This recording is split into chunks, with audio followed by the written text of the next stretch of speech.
Meus irmãos e minhas irmãs, paz e bem. Na antífona de entrada de hoje, nós assim rezamos: que o vosso louvor transborde de minha boca, meus lábios exultarão cantando de alegria. Aleluia. Então veja que aqui nós temos uma clássica poesia que encontramos em muitos dos salmos, que as duas frases dizem praticamente a mesma coisa. De um lado se fala boca, na segunda frase lábios, depois vem louvor, que é substituído por alegria. Em síntese é que a nossa boca, então a nossa vida, o nosso corpo se una a um grande louvor para com o nosso Deus, por tudo aquilo que Ele está nos fazendo. Já na Vigília Pascal nós dizíamos assim, que se grande é a obra da criação, depois da leitura da narração da criação, a primeira leitura, muito maior é a nova criação, que é a Páscoa da Ressurreição. Hoje, na primeira leitura, nós vimos que se realiza aquilo que o Senhor vai anunciar já no início dos Atos dos Apóstolos, quando os apóstolos são enviados para evangelizar Jerusalém e depois ir por toda a Judéia e Samaria.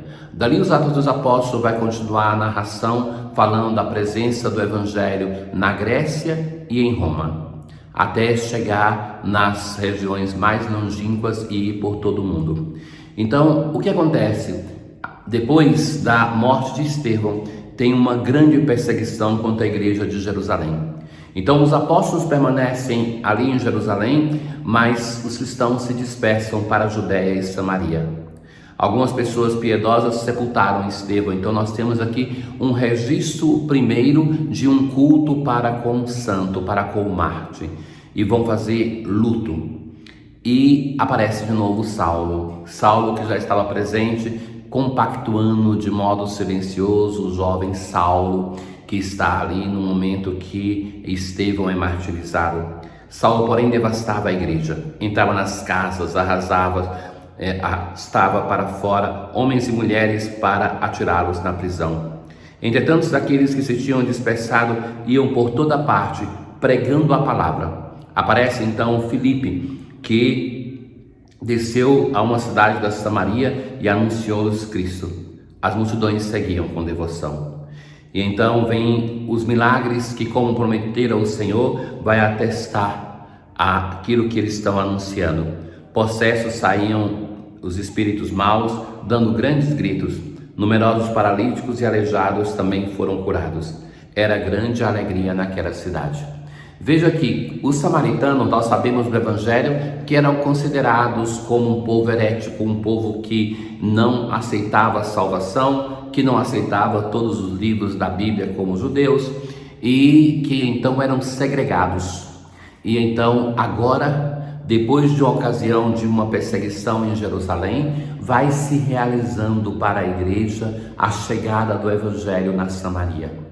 Então aquele povo vai sendo constituído um só povo por causa do cristianismo com os judeus. Aqueles que antes eram separados agora constituem um só povo. E os Atos dos Apóstolos vão narrando assim um modo como a nossa igreja vai rompendo esses preconceitos, essas resistências que são próprias dos judeus, para ir abraçando todos os povos em um único povo, em um único povo que tem o seu Senhor Jesus Cristo ressuscitado como a cabeça de um único corpo, aonde nós todos estamos unidos, independentemente das línguas, raças e nações, unidos em um só corpo. O salmo responsorial de hoje é o Salmo 65, que depois nós vamos continuar na liturgia de amanhã com esse mesmo salmo. Ele vai dizer assim: aclamai o Senhor Deus, ó terra inteira, cantai salmos. O motivo está na última estrofe que nós rezamos, é pela Páscoa de Israel. O mar ele mudou em terra firme, e passaram pelo rio a pé enxuto. Exultemos de alegria no Senhor, Ele domina para sempre com poder. Mas esta louvação a Deus, ela vai ser um convite não somente para o povo de Israel, que são aqueles que são os primeiros que são salvos pela Páscoa, mas toda a terra adore o Senhor com respeito e proclame um louvor de vosso nome. Vinde ver todas as obras do Senhor, seus prodígios estupendos entre os homens. No Evangelho de hoje, nós temos a continuação do discurso de Jesus na sinagoga de Cafarnaum. Então, no primeiro momento, Jesus vai falar sobre o valor do pão em si. E isso é importante, porque nós queremos já chegar no valor da Eucaristia e pensamos que todo o capítulo 6 é um discurso sobre a Eucaristia. Não, Jesus vai fazendo passos.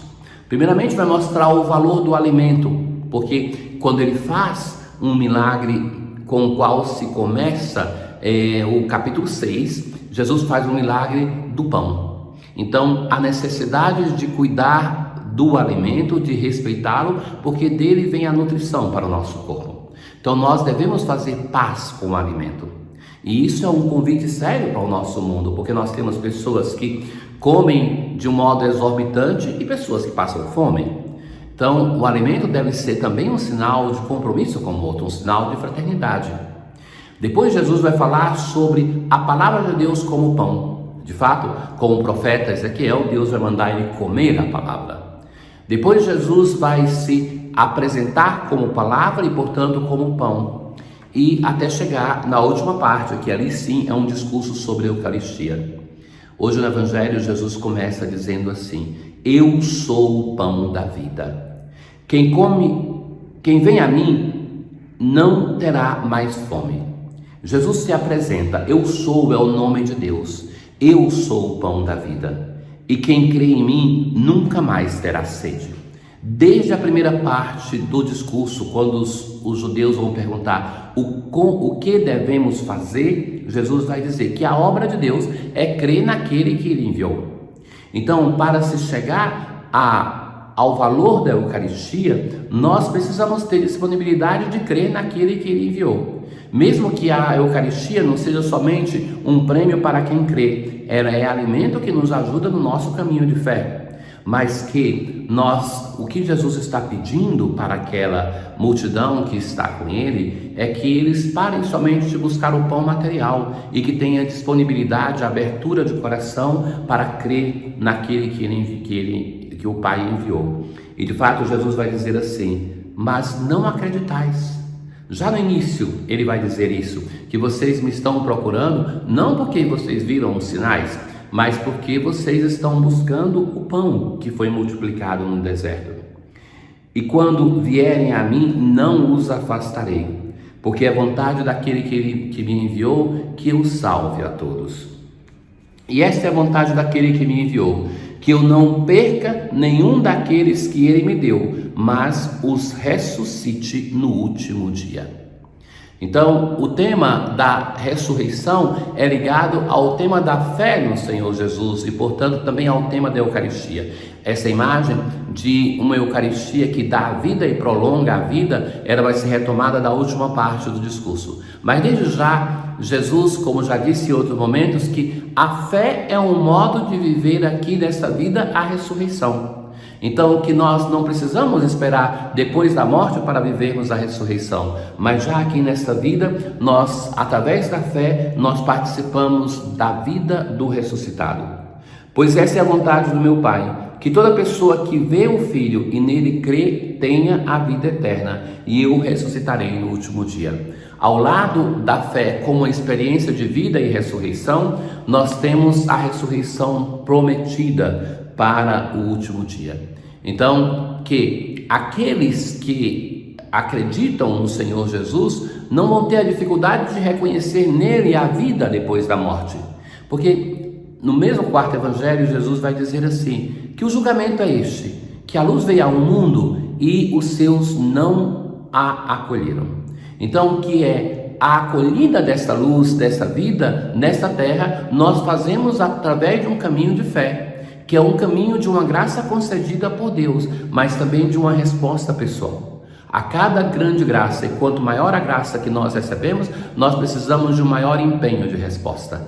E as graças de Deus, sobretudo a graça da fé, ela requer um compromisso, um empenho, uma resposta humana. Na oração de hoje nós assim rezamos: permanecei, ó Pai, com a vossa família e da vossa bondade fazei que participem eternamente da ressurreição do vosso Filho, aqueles a quem destes a graça da fé. A graça da fé nós recebemos no batismo. Então nós suplicamos por nós batizados para que nós possamos participar eternamente da ressurreição do Senhor. O Senhor esteja convosco, Ele está no meio de nós. Abençoe-vos o Deus Todo-Poderoso, o Pai, o Filho e o Espírito Santo. Paz.